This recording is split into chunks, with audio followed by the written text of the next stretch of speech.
ग्वालियर से, जहां फरीदाबाद के वरिष्ठ रूमेटोलॉजिस्ट डॉक्टर गौरव सेठ ओपीडी की देंगे सुविधा। खबर के बारे में विस्तार जानेंगे, उससे पहले लेंगे एक छोटा सा ब्रेक के बाद जल्द हाजिर होंगे। इस खबर के प्रायोजक हैं फास्ट को। जल्दी हो जाना तो फास्ट को बुलाना।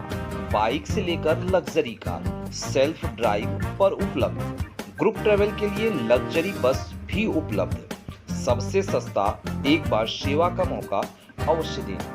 व्हाट्सएप करें 9044808808। ब्रेक के बाद आप सभी का स्वागत है। खबर मध्य प्रदेश के ग्वालियर से, जहां वरिष्ठ रूमेटोलॉजिस्ट डॉक्टर गौरव सेठ ने अपनी विशेषज्ञता के बारे में अधिक जानकारी देते हुए बताया कि सिस्टमैटिक ऑटो इम्यून बीमारियों का एक समूह है, जहां किसी व्यक्ति की प्रतिरक्षा प्रणाली शरीर के जोड़ों पर हमला करती है। उनका इलाज रूमेटोलॉजिस्ट द्वारा किया जाता है। आमतौर पर यह शरीर के उन क्षेत्रों में सूजन पैदा करता है जहां इसकी आवश्यकता नहीं होती है। देखिए ग्वालियर से नीरज हांडा की रिपोर्ट।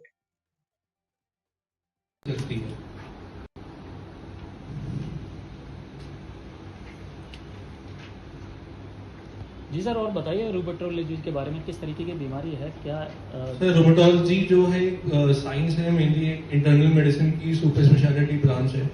तो रूमेटोलॉजी जो है इसके अंदर जो मेनली पेशेंट्स जो आर्थराइटिस से ग्रस्त होते हैं, गठिया बाय से ग्रस्त होते हैं, उनका ट्रीटमेंट ज़्यादा किया जाता है। तो गठिया बाय बोलते हैं कि ये बस बूढ़ों में होती है, ऐसा नहीं है, ये हर उम्र में होती है। चाहे वो आपके बच्चे हों या जवान हों या बूढ़े हों, तो उनके अंदर ये दिक्कत होने लग जाती है। और अलग अलग एज में कॉजेज अलग अलग होते हैं।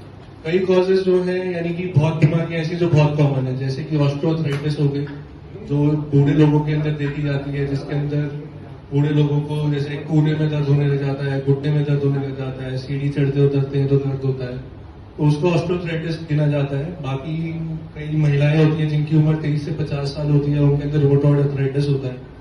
तो रूमेटॉइड एक ऐसी बीमारी है जिसके अंदर आपके हाथों और पैरों के जोड़ों के अंदर दिक्कत होने लग जाती है।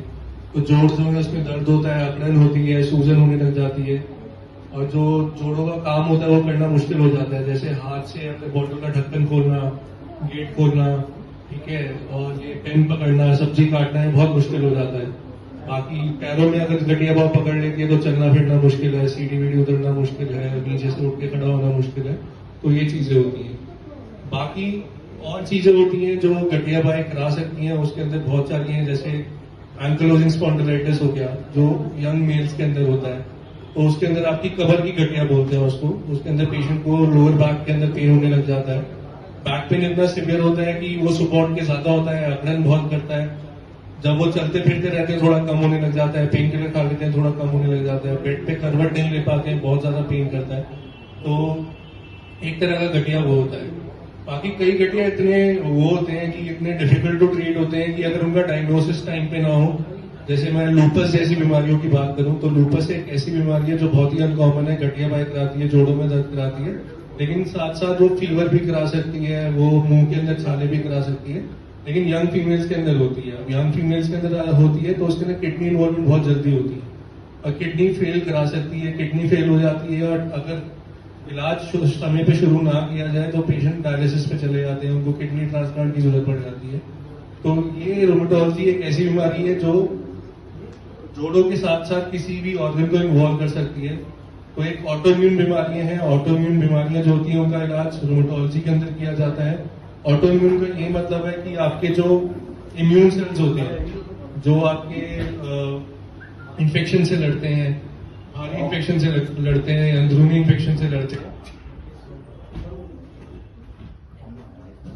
आपकी स्किन को खराब कर सकती हैं, आपकी नसों को कमजोर कर सकती हैं, और ट्रीटमेंट किडनी को खराब कर सकती है। तो ट्रीटमेंट जल्दी से जल्दी होना चाहिए, क्योंकि ये ऑर्गन डैमेज बहुत जल्दी होता है। ऑर्गन डैमेज हो गया, अगर किडनी डैमेज हो गई तो you go on to transplant और डायलिसिस।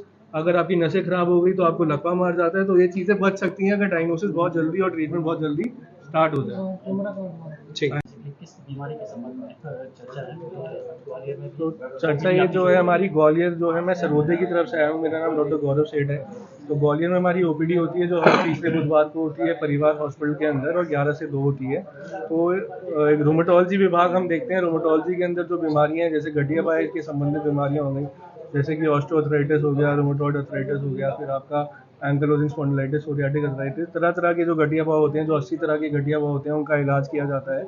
तो इसके अंदर जो मेजर सिम्टम्स आते हैं पेशेंट को, जैसे कि जोड़ों में सूजन आ जाना, अकड़न हो जाना, फिर जो है जिस जोड़ में दिक्कत ज़्यादा है तो उसके जो संबंधित काम है वो पेशेंट नहीं कर पाते हैं। जैसे कंधे में बीमारी आ गई तो कपड़े डालना, कंघी करना ये मुश्किल हो जाता है। आंखों में दिक्कत आती है तो खाना खाना दिक्कत हो जाती है, ये हैंडल खोलना दिक्कत हो जाती है। पैरों में दिक्कत है तो चलने में दिक्कत होने लग जाती है। तो इसके लिए जो है, अब 80 तरह के हैं तो 80 तरह की जो है उसके लिए हमको डायग्नोसिस के लिए हमको पेशेंट को डायग्नोस करने के लिए टेस्ट कराने पड़ते हैं। उसके अंदर हमको एक्सरे की सहायता लेनी पड़ती है, ब्लड टेस्ट की सहायता लेनी पड़ती है। तो उसके बेसिस पे हम एक डायग्नोसिस बना सकते हैं। अब प्रॉब्लम ये होती है कि डायग्नोसिस बहुत ज़्यादा डिले हो जाता है और डिले होने पे तब तक वो डैमेज करने लग जाती हैं चीज़ें, जो ऑटोइम्यून बीमारियाँ वो ख़राब होने लग जाती हैं। तो उसके लिए ट्रीटमेंट राइट अवे स्टार्ट हो जाना चाहिए। कम से कम उस ट्रीटमेंट जो है जल्दी से जल्दी शुरू हो जानी चाहिए। उसके लिए वेट नहीं करना चाहिए। अगर आपका डायग्नोसिस सही है